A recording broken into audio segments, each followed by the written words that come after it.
لکی motor corporation نے 2 ہفتے کے مختصر معطلی کے بعد سب سے زیادہ فروخت ہونے والی کیا کاروں کی بکنگ دوبارہ شروع کر دی ہے۔ اس ماہ کے شروع میں کمپنی نے اعلان کیا کہ اس کی سب سے زیادہ فروخت ہونے والی کیا گاڑیوں کی بکنگ، جن میں کیا پکانٹو، کیا سٹونک اور کیا سپورٹیج شامل ہیں، غیر معینہ مدت کے لیے معطل کر دی جائے گی۔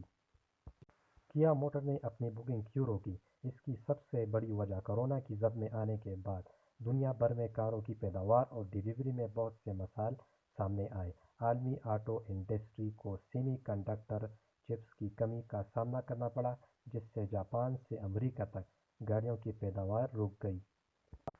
اور اس کے بعد جلد ہی شپمنٹ اور خام مال کی قیمتیں بڑھنا شروع ہوئیں اور ریکارڈ بلندی پر پہنچ گئی۔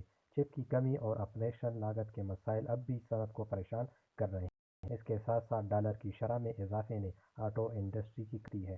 انڈسٹری کی اس غیر مستحکم صورتحال کی وجہ سے کیا اور دیگر کار کمپنیوں نے پیداوار روکنے کے ساتھ ساتھ بکنگ بھی معطل کر دی تھی۔